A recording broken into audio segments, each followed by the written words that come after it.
Salut à tous, on se retrouve enfin pour la première et magnifique étape de l'Ardenne Challenge. Donc c'est une course de 5 jours, donc forcément à 5 étapes, organisée par le CC Chevigny, que je remercie encore énormément, parce que c'était l'une de mes plus belles courses et l'une de mes plus belles expériences durant ma saison 2021.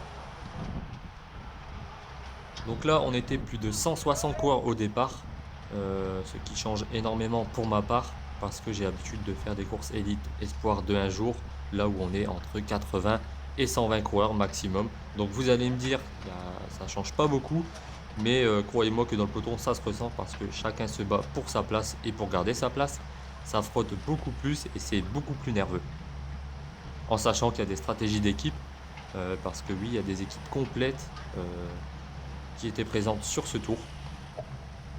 Donc là, c'est un départ fictif. Donc si vous ne savez pas ce que c'est un départ fictif, c'est tout simplement le départ comme vous voyez au Tour de France, donc avec la voiture rouge devant et une fois le drapeau levé, c'est le départ réel. Et ben là, ça se passait exactement pareil, sauf que c'était au bout de 1 km seulement.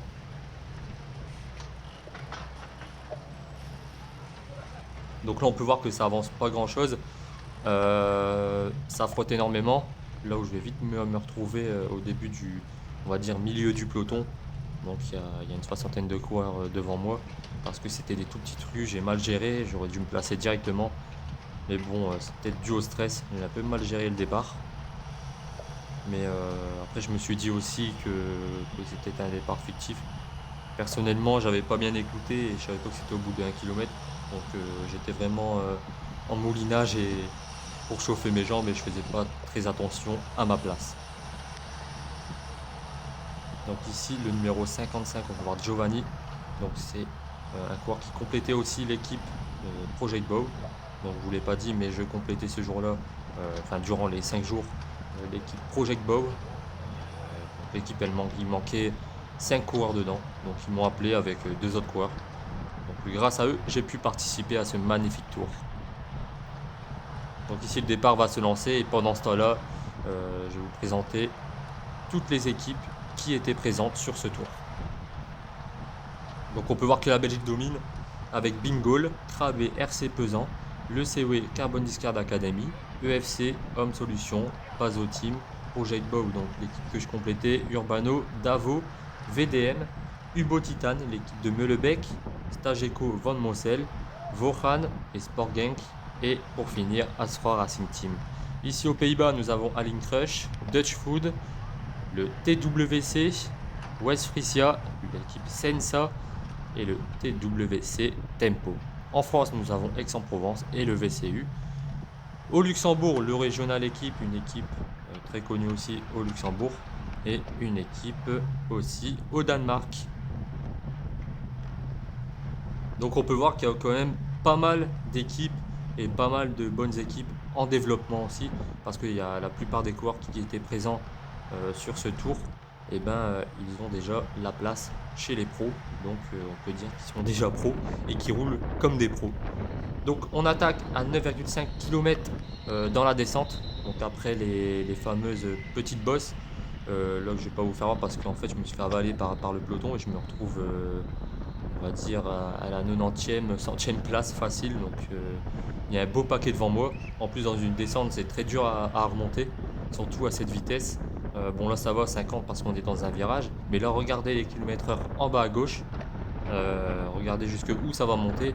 Et ben croyez-moi qu'à cette vitesse, pour remonter ou pour regagner ses places, et ben c'est très difficile. Donc on va monter jusqu'à 80 km/h. Ce qui est énorme, mais bon, sur des descentes telles quelles, c'est normal. C'est des descentes de 5-6 km avec de longs virages comme ça et de petits virages aussi serrés. Donc après ça va, c'était sur de belles routes, mais croyez-moi qu'à la fin de cette étape, les patins ont bien brûlé.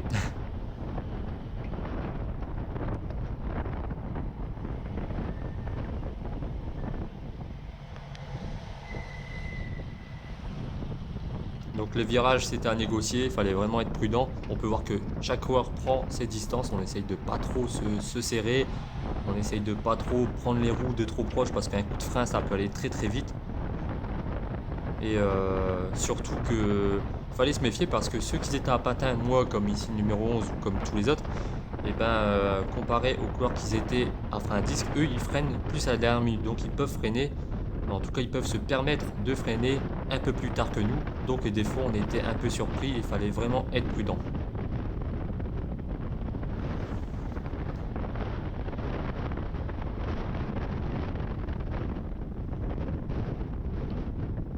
Donc on peut voir qu'on est dans un magnifique paysage.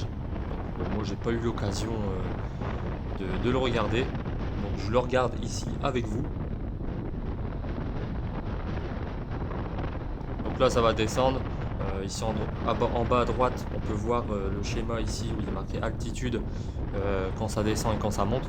Donc ici à 12,5 km je vais vous avancer dans le début de la bosse, mais ce ne sera pas la petite bosse qui est entre les deux là, ce sera vraiment la prochaine, donc la plus grosse que vous voyez où ça monte jusqu'en haut. Donc là je me retrouve plus loin que le milieu du peloton. Donc j'ai mal géré, peut-être dû au stress. Et pour vous dire à quel point j'ai stressé, j'étais crispé sur mon vélo et j'ai eu mal aux muscles du haut du corps, tellement que je me méfiais dans la descente. En plus à froid, c'était pas évident. Donc là voilà, j'ai avancé bientôt au 17e kilomètre, là où on attaque la plus grande bosse que je vous ai parlé. Là où ça monte pendant un bon 8 km facile. Je ne sais plus exactement.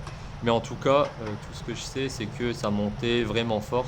Vous allez me dire, 27 km/h, c'est pas fort.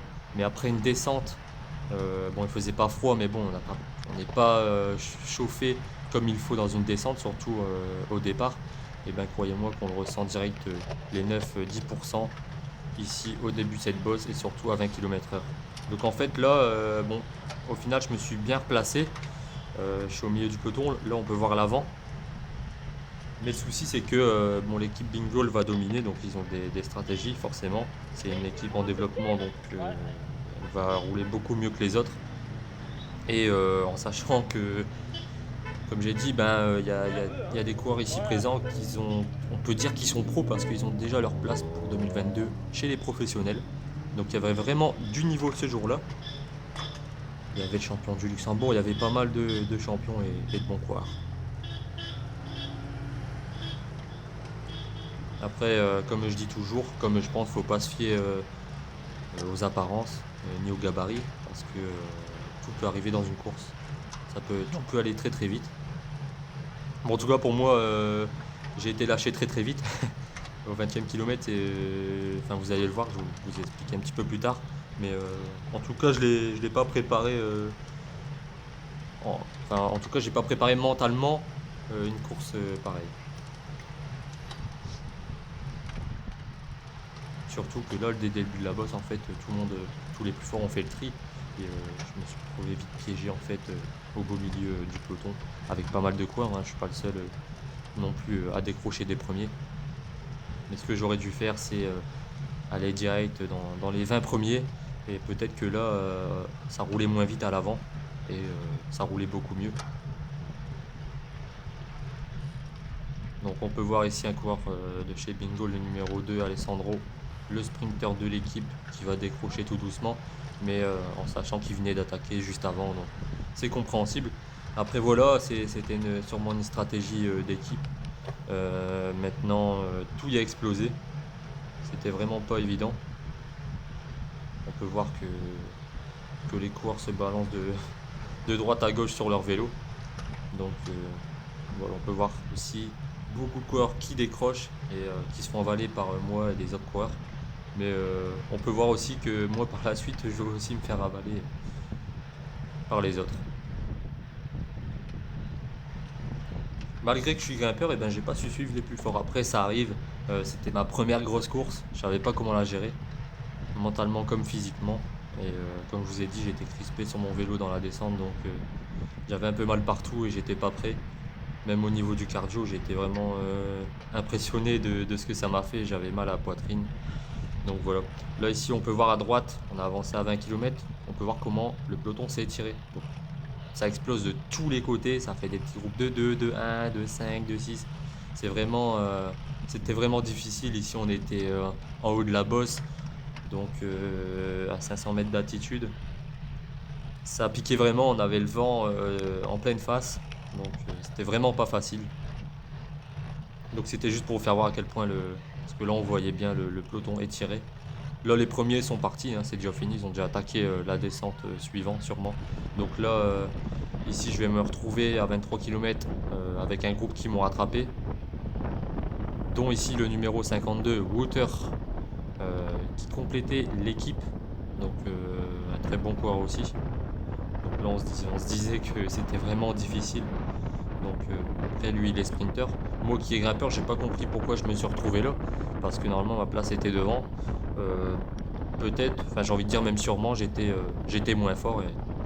Et puis voilà, faut l'assumer et il faut se dire mentalement qu'il faudra travailler beaucoup plus ou travailler d'une autre manière pour peut-être savoir les suivre ces premiers.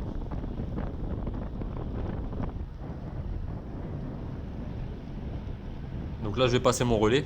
Forcément on n'est pas beaucoup. Donc on peut pas profiter des roues. Malgré que j'étais complètement usé. Au bout de 23 km c'est quand même impressionnant. C'est très rare. J'ai jamais lâché de ma vie à 23 km. Donc après je suis pas le seul, hein. Il y a au moins une soixantaine de coureurs derrière moi encore. Donc, mais le bon groupe, il est déjà parti. Donc là, on s'est fait rattraper par 5-6 coureurs encore. Donc ça va, on sera ici. Je vais vous avancer après à 24 km. Je vais vous avancer à 31 bornes. Là, on se retrouve dans un groupe de 30, d'une trentaine de coureurs. Mais bon, la course est terminée. Euh, on roulait même plus à allure course en fait. C'était vraiment. On savait que la course était terminée. Donc pourquoi rouler à bloc dans les montées? Il y en aura toujours qui vont attaquer comme le coureur ici 93 à gauche. Mais bon, c'est inutile vu qu'il n'y a aucune place à jouer. Donc on, on sera même pas dans les temps en fait au final. Donc pour vous dire à quel point eux les autres, là ici en bas à droite vous voyez le schéma où il y a marqué altitude. Euh, Eux les autres ils attaquent déjà la prochaine bosse. Donc ils sont déjà à 2 km dans la bosse. Donc ça servait vraiment à rien. Le bon groupe il est parti, c'est trop tard. Après il faut pas se décourager pour autant. Si ça roule à allure course, il faudra le faire. Mais malheureusement là, je pense que tout le monde s'est dit pareil, c'est terminé. Pourquoi jouer une place? Pourquoi jouer une centième place? Enfin voilà, après chacun pense comme il veut, hein. Mais en tout cas, moi, c'était ma façon de penser. Donc j'étais vraiment déçu. Donc la course terminée au bout de 30 km, c'est vraiment impressionnant. Mais ça prouve aussi à quel point ça roulait énormément et que les plus grosses équipes de développement roulent intelligemment, plus intelligemment peut-être, mais sont aussi beaucoup plus forts. Après, eux, ils sont préparés pour ça aussi, donc pour des courses à étapes. Donc en sachant que là, tous les coureurs que vous voyez, la plupart des coureurs, sont pas préparés pour de telles courses.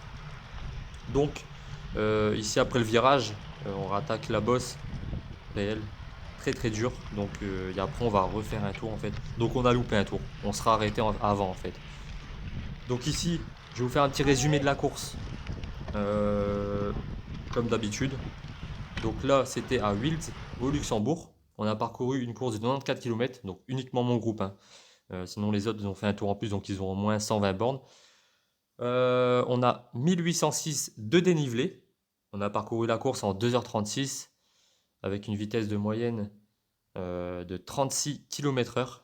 Ça paraît pas énorme, mais vu le D+, c'est pas mal. Et la vitesse max, pardon, de 80 km/h. Donc un peu déçu de ma course. En plus, j'ai été victime de crampes. Donc comme d'habitude, mal hydraté. Pas de chance, mais ça tient qu'à moi. Donc on se retrouve très bientôt pour l'étape numéro 2 et je vous dis à très bientôt.